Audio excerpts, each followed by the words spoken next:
divers lieux d'Europe, il existe des pays dont la civilisation est des plus arriérées. En Espagne, à 100 km de Salamanque, foyer de haute culture, se trouvent les Urdes. Elles sont isolées du monde extérieur par de hautes montagnes difficilement accessibles, couvertes de bruyères et de scystes. Avant d'arriver aux Urdes, nous devons passer par la Alberca, village assez riche, de caractère féodal, qui a une grande influence sur la vie des Urdes, dont presque tous les habitants sont tributaires.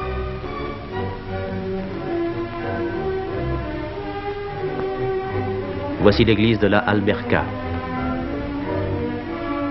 Deux têtes de mort dans leur niche semblent présider aux destinées du village.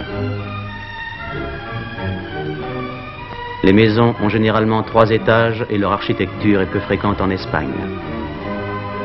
Elles donnent aux rues un aspect moyenâgeux. Les maisons, pour la plupart, portent gravée au-dessus de la porte une inscription religieuse « Ave Maria, l'Immaculée qui a conçu sans péché ». Le jour de notre arrivée, nous voyons les femmes du village en train de se peigner. Elles sont habillées de leurs plus beaux vêtements. Nous leur demandons pourquoi elles font toilette. Elles nous répondent qu'il faut que nous allions sur la place de l'église où l'on va célébrer comme chaque année une fête étrange et barbare. Devant la population rassemblée, les hommes les plus récemment mariés, à l'époque de notre voyage en 1932, c'était les 6 que vous voyez ici, doivent chacun arracher la tête d'un coq. Entre 2 angles d'une rue, on tend une corde. On y pend un coq attaché par les pattes. Chacun des cavaliers passant au galop devra arracher la tête d'un coq. En dépit de la cruauté de cette scène, notre devoir d'objectivité nous contraint à vous la montrer.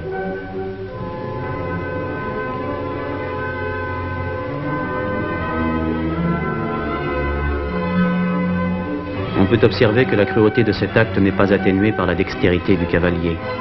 Si l'un d'eux échoue, il retourne et recommence autant de fois qu'il est nécessaire, mais il faut que chaque homme arrache une tête.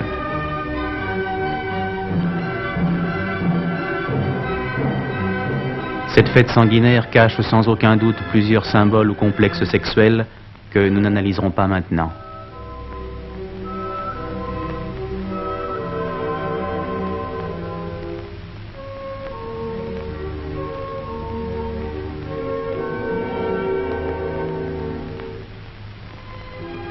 Après avoir promené triomphalement à la tête du coq par les places et les rues du village, les nouveaux mariés offrent du vin à toute la population.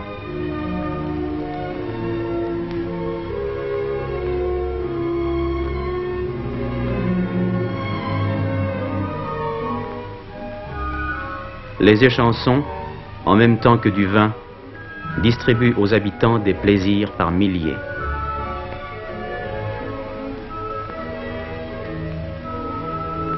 Parmi la foule, nous apercevons cet enfant richement orné de médailles d'argent.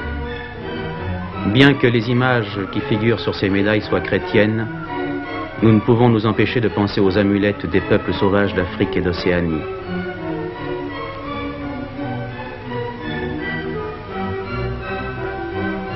Nous quittons la Alberca où à 7 heures du soir presque tout le monde déjà est ivre et nous nous dirigeons vers la cime, à 3 km du village dont nous pouvons déjà découvrir tout le panorama des Urdes. Voici cet enchevêtrement de montagnes au sein desquelles se trouvent disséminés les 52 villages qui composent les Urdes, avec une population totale de 8000 habitants. Pour y parvenir, il faut descendre une pente abrupte et traverser la vallée splendide Las Batuecas, actuellement habitée par un vieux moine qui vit là, entouré de quelques domestiques.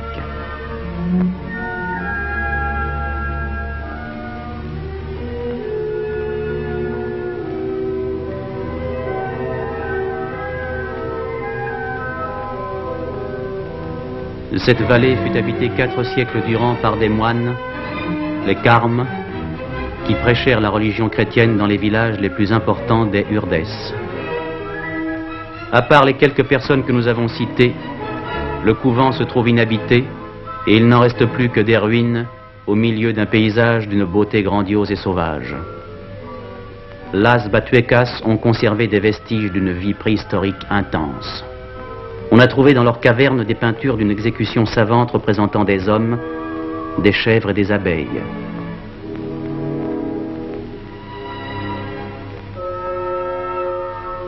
les crapauds, les couleuvres et les lézards sont les habitants actuels de ces ruines.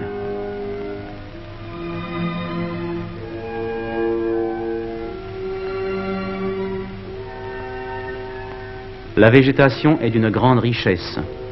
Plus de 200 espèces d'arbres croissent ici librement. Mais à 5 km de cette vallée, le sol change brusquement et, à part quelques rares arbres fruitiers, on ne rencontre plus que la ciste et la bruyère. Le couvent est entouré d'une muraille de 8 km de pourtour qui sert à le protéger contre l'attaque des loups et des sangliers, très nombreux dans les parages.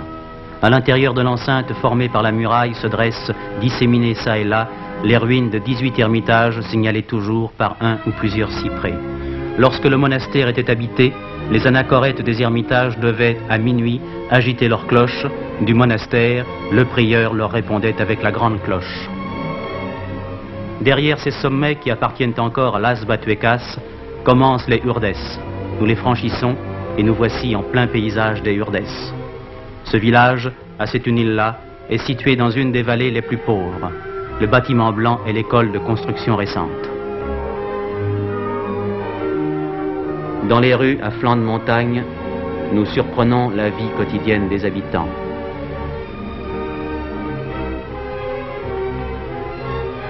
Détail curieux, dans les villages des Urdes, nous n'avons jamais entendu une chanson. Parfois, on voit courir au milieu du village un misérable petit ruisseau qui descend de la montagne. L'été, il n'y a pas d'autre eau dans le village que celle-ci, et les habitants l'utilisent malgré la saleté répugnante de son lit. Voici quelques scènes surprises au passage.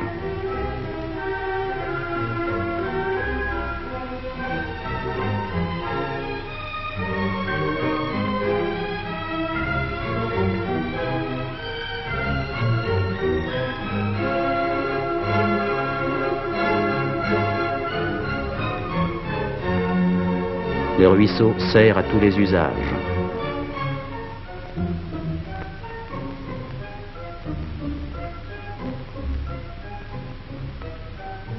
Trois fillettes mangent un morceau de pain trempé dans l'eau. Le pain, jusqu'à ces derniers temps, était presque inconnu aux Urdes. Celui-ci a été donné aux fillettes par le maître d'école, qui généralement oblige les enfants à manger leur morceau de pain en sa présence, de peur que, aussitôt rentrés chez eux, les parents ne le leur enlèvent. On appelle les enfants à l'école.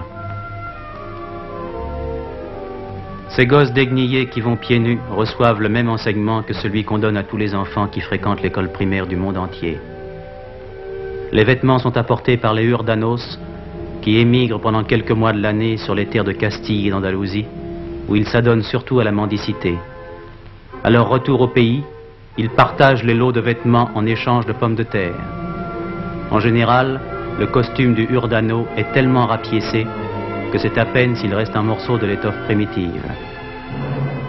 À ces enfants affamés, on apprend comme partout ailleurs que la somme des angles d'un triangle est égale à 2 droits. Dans quelques villages des Urdes, et particulièrement ici, à cette île-là, la plupart des enfants sont des pilus. Les pilus, ce sont des enfants abandonnés que les femmes des Urdes vont chercher à l'assistance publique de Ciudad Rodrigo, située à 2 jours de marche à travers la montagne. Elles se chargent de les élever en échange d'une pension de 15 pesetas par mois. Cette somme misérable servait à faire vivre toute une famille jusqu'au jour où, il n'y a pas longtemps, fut interdite aux Urdes l'industrie des pilus.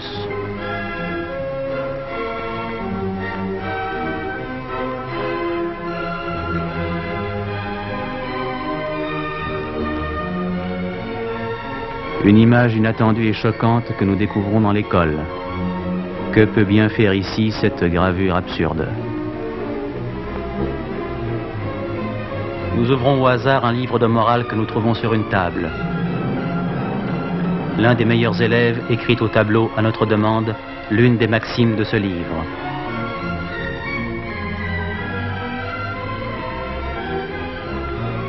La morale que l'on enseigne à ces petits est la même que celle qui régit notre monde civilisé. Respecte le bien d'autrui.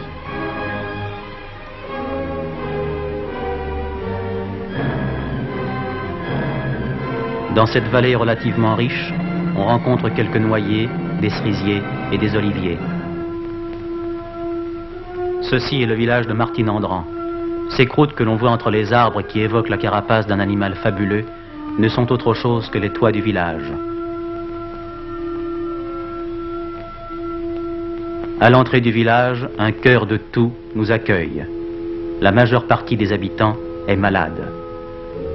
Les tableaux qui se présentent à notre vue sont d'une misère désolante.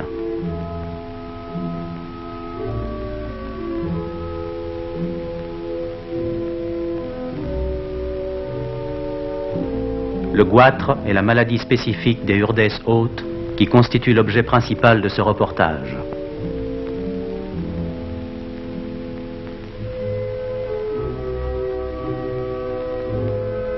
Voyez cette femme avec son goitre, elle n'a pas plus de 32 ans.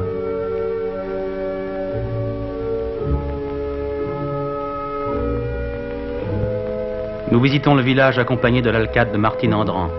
Dans une rue déserte, nous rencontrons une fillette. Nous demandons à l'alcade ce qu'elle a. Il nous répond que depuis 3 jours, l'enfant reste là sans bouger. Elle doit être malade puisqu'elle se plaint. Mais nous ne parvenons pas à savoir ce qu'elle a. Un de nos amis s'improvise médecin, s'approche d'elle pour s'informer de ce qui lui fait mal à la gorge. Il lui demande d'ouvrir la bouche et nous pouvons voir ses gencives et sa gorge enflammée. Malheureusement, nous ne pouvons rien faire pour elle. 2 jours après, comme nous demandions de ses nouvelles, on nous a répondu que la fillette était morte. De quoi se nourrissent les habitants de ce pays stérile? Les seuls aliments ou presque dont ils disposent, ce sont les pommes de terre et les haricots, et encore pas toujours. En particulier au mois de juin et de juillet, il arrive que cette base même de l'alimentation leur fasse défaut. Leur alimentation carnée se compose uniquement de porc. Il n'y a que les familles riches, si on peut les appeler ainsi, qui ont un porc. Chaque année, on tue le porc.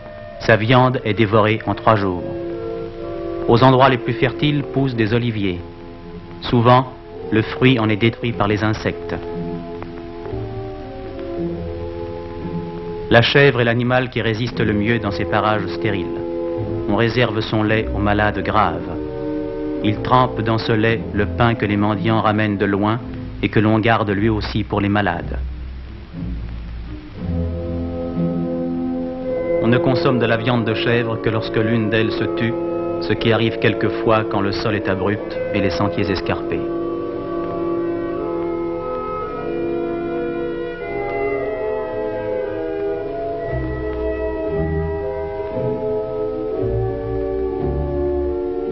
La principale industrie alimentaire des Urdes est l'apiculture. Mais les ruches, pour la plus grande partie, n'appartiennent pas aux Urdanos. De plus, le miel que les abeilles extraient de la fleur de bruyère est très amer. Les propriétaires des ruches sont des gens de la Alberca. Ils ne laissent les ruches aux Urdes que pendant l'hiver, qui est plus doux là que dans la province voisine de Salamanque. Au printemps, on transporte les ruches en Castille. À cette époque, il est courant de rencontrer une ou plusieurs bêtes chargées de ruches et qui se dirigent vers la Castille. Un jour, nous rencontrons cet âne avec son chargement de ruches que 2 Urdanos conduisent vers Salamanque. Un peu plus tard, tandis que nous mangeons tranquillement, nous entendons appeler au secours. Les Urdanos avaient attaché l'âne, duquel une ruche était tombée, et l'animal avait été ensuite attaqué par les abeilles. Les mouvements désordonnés qu'il faisait pour se défendre provoquèrent la chute des autres ruches, et des essaims d'abeilles se précipitèrent sur lui. 1 heure après, l'animal était mort. 1 mois avant notre arrivée, 3 hommes et 11 mulets avaient été tués de la même façon. Les mois de mai et de juin sont les plus durs pour les habitants des Urdes qui ont, à cette époque, épuisé leurs provisions de pommes de terre. Ils se nourrissent alors de cerises, et comme la faim les empêche d'attendre qu'elles soient mûres, ils les mangent vertes, ce qui leur donne la dysenterie. C'est alors que commence l'émigration. Les hommes que la maladie ne retient pas, que les fièvres ont épargnés, partent pour la Castille ou l'Estramadour pour tenter de travailler à la moisson. Nous rencontrons quelques-unes de ces caravanes composées de 10, 30, 50 hommes, pourvus en tout et pour tout d'une couverture. Ils n'ont ni argent, ni pain, et ils vont très loin à pied pour chercher du travail.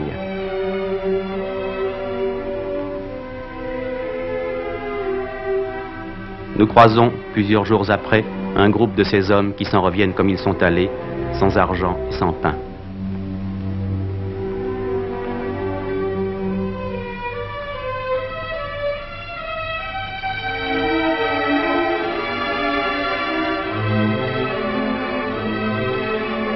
voici maintenant à l'un des points essentiels de ce reportage. Comment les Urdanos font-ils pour construire le champ qui devra leur permettre de manger? Ils commencent par choisir un terrain proche de la rivière, puis, aidés par leurs femmes, leurs parents et leurs amis, ils le débarrassent de sa végétation habituelle, de bruyères et de cystes. Les outils de travail sont toujours rudimentaires, une pioche et une pelle. Ils ne disposent pas d'autres instruments pour labourer. La charrue est inconnue dans la plupart des villages des Urdes.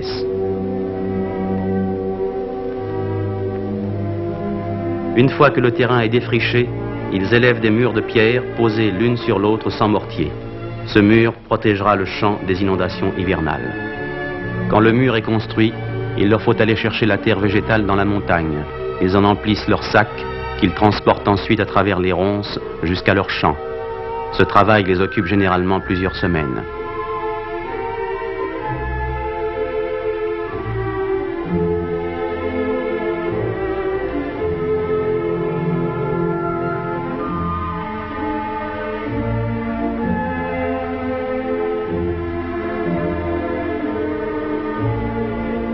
Voyez la mince couche de terre végétale qui recouvre un champ Urdano. La première année, la récolte est abondante, mais ensuite, la terre s'épuise faute d'éléments nitrogénés et devient stérile. Tous les champs des Urdes ont la forme d'étroites bandes de terre en bordure de la rivière. Souvent, les crues hivernales anéantissent en quelques instants le travail de toute une année. Voici le méandre caractéristique d'un cours d'eau des Urdes avec les petits champs échelonnés.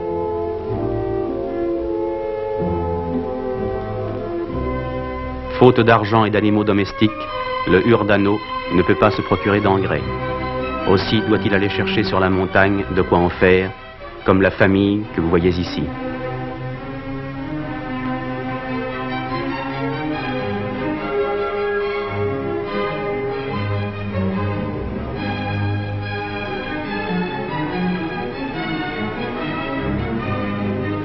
Les chemins sont difficiles et les chaussures sont rares.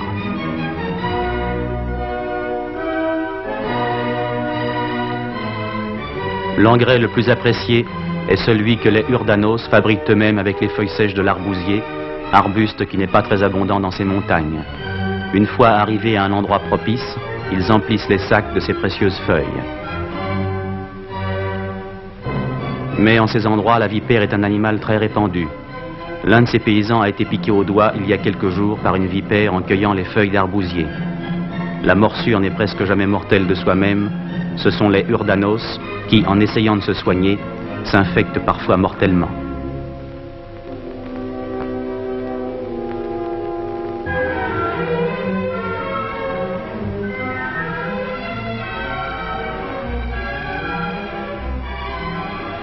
Quand la cueillette des feuilles est terminée, le paysan s'en retourne au village et répand le contenu de son sac à l'intérieur de la maison. Sur ces feuilles, bêtes et gens mêlés se coucheront. Les feuilles se décomposeront lentement et quelques mois après, ils s'en serviront comme engrais.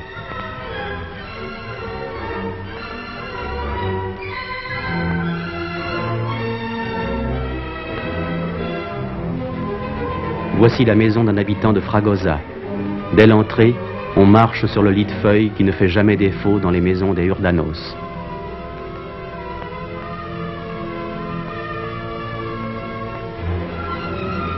Intérieur caractéristique d'une maison. Les ustensiles sont primitifs et leur nombre très restreint.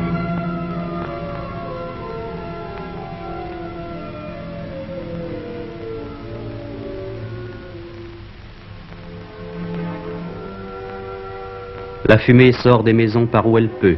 Il n'y a pas de cheminée et pas de fenêtre.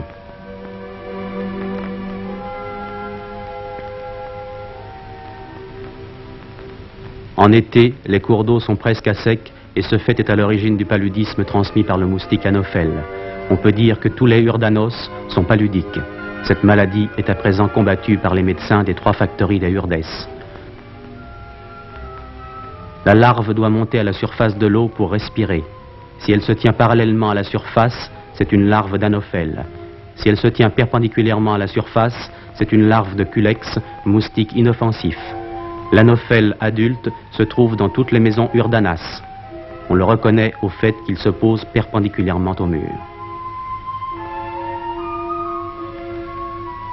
Voici le résultat de la piqûre de l'anophèle, un homme attaqué par la fièvre assis près de sa maison.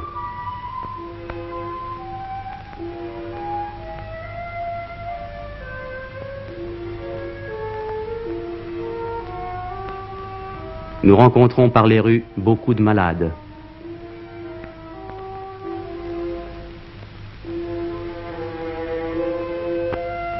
Cette malade couchée sur son balcon ne se doute pas de notre présence. Des balcons comme celui-ci, ou de toute autre sorte, sont rares dans la plupart des villages des Urdes.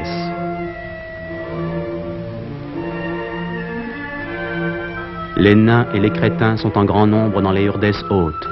Généralement, leur famille les emploie à garder les chèvres. Certains sont dangereux. Ou bien ils fuient l'homme, ou bien ils l'attaquent à coups de pierre.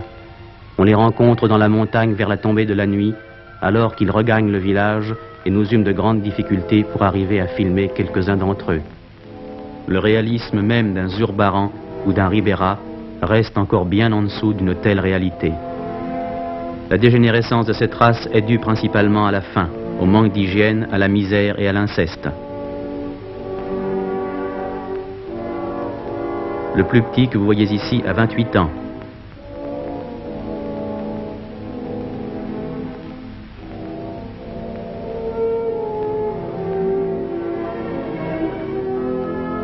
Voici un autre type de vieux crétin.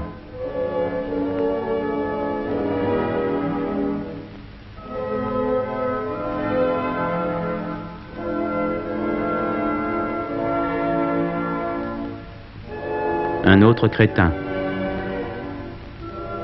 Ce crétin presque sauvage, nous n'avons pu le filmer que grâce au concours d'un de nos amis Urdanos qui a su amuser et calmer son interlocuteur. Un jour, nous voyons un groupe de gens devant la porte d'une maison. Un enfant venait de mourir.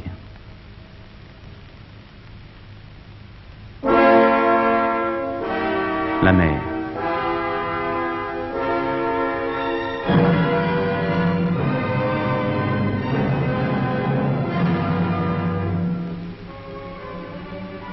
Une mort, c'est un des rares événements que l'on peut enregistrer dans ces villages misérables.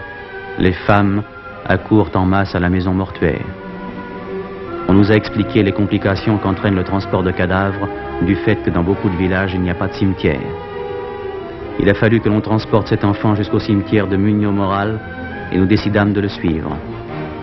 Le corps fut placé sur une auge et conduit pendant plusieurs kilomètres à travers la broussaille. Si le mort est un adulte, on attache le corps à une échelle et on le conduit ainsi jusqu'au cimetière. Cela exige parfois des heures de marche.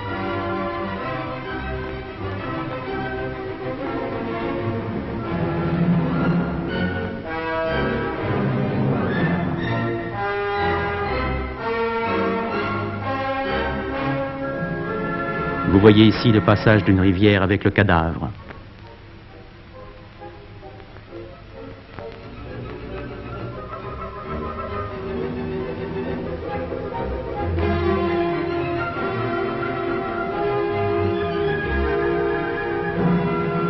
Ce cimetière nous montre qu'en dépit de la grande misère des Urdanos, leurs idées morales et religieuses sont les mêmes que dans toute autre partie du monde.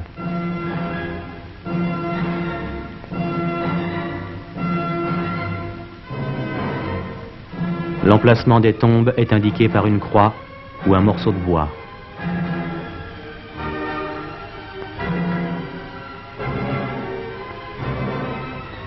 La seule chose luxueuse que nous ayons rencontrée aux Urdes, ce sont les églises. Celle-ci se trouve dans un des plus misérables villages.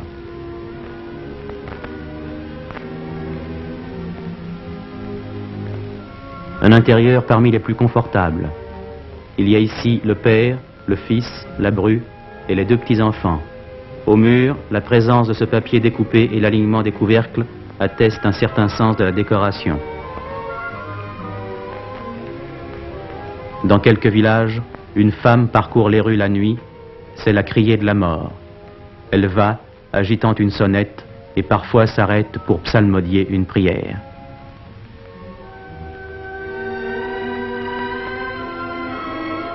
Tous les habitants d'une maison Urdana vivent dans la même et unique pièce. Mais comme cette maison-ci est un peu plus confortable, elle se compose d'une étable à l'étage inférieur et au premier étage de la cuisine et d'une chambre. Exceptionnellement, il y a un lit.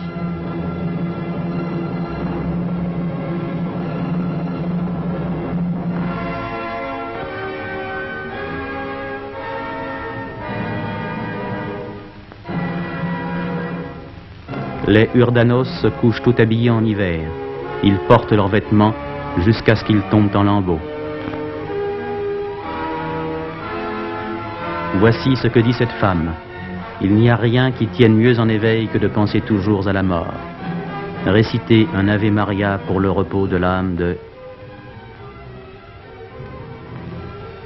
Après un séjour de 2 mois dans les Urdes, nous quittons le pays.